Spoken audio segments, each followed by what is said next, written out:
የምትሰሩት ወንጀል አይደለም። ምንድነው? ስለ ህጉ አያሳስባችሁ። እነሱን እስር ቤት ይጨምራሉ፣ እናንተን እከላከላሉ።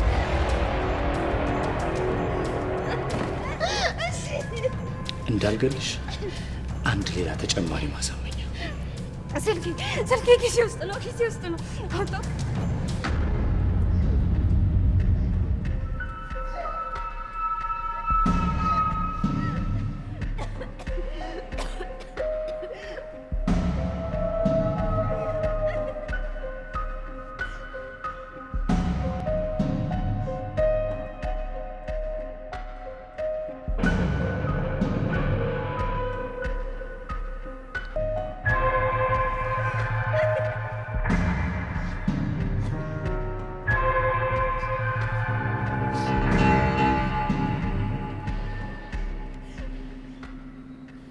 አባቴ እስር ቤት ከመግባቱ በፊት የተፈጠረውን ሁሉ ንገሪኝ።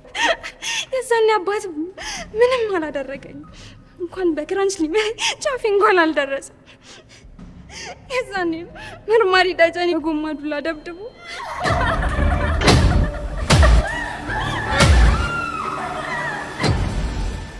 እውነት እንዲመስል ያደረገው እሱ ነው።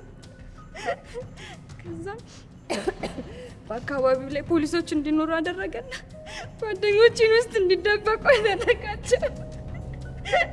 ከዛ በምጮህበት ሰዓት ፖሊሶቹ ዘው ብለው ቤት ውስጥ እንዲገቡ አደረገ።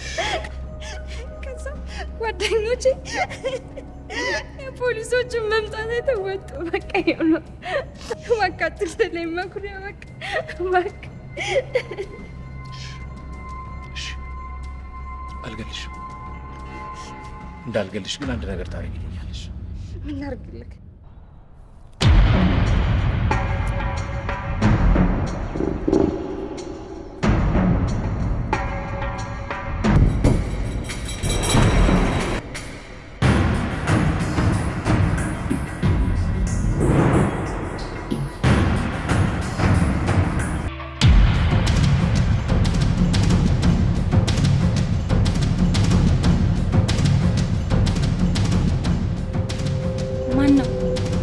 ማን ነው?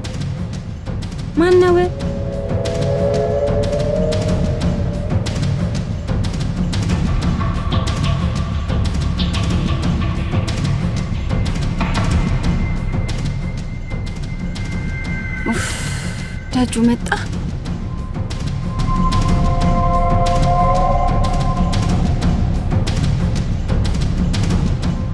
ለምን ሳይገልሽ ሄደ? እንድሞት ትፈልግ ነበር እንዴ? አንቺ እሱ ላይ ካደረግሽው በደል አንጻር በፍጹም ሊተውሽ አይችልም። እውነቱን ንገሪኝ፣ ለምን ሳይገልሽ ሄደ? ጻድቅ ሆኖ ልበል?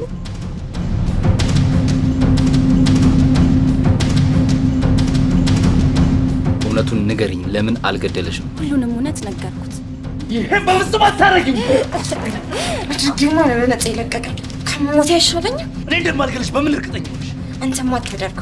ምክንያቱም በጣም ታፈቅረኛለህ።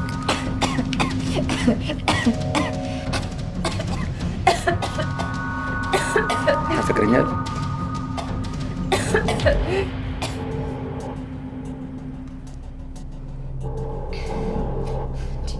ለኔ ሽጉጥ እኔ ገንዘብ ብቻ ነው የማፈቅረው። ታደርገው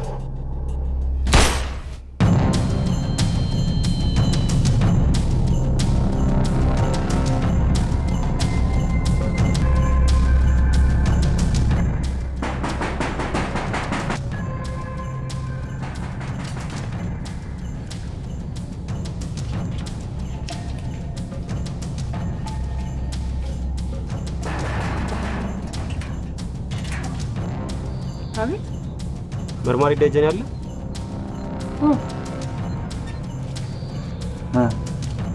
አለው። ምን ነበር? ለጥያቄ ትፈልጋለህ? ማ እኔ ነው? አዎ አንተ። እሺ እናንተ ይሉኝ ይመጣል። አይ ትእዛዙ ከኛ ጋር እንድትሄድ ነው።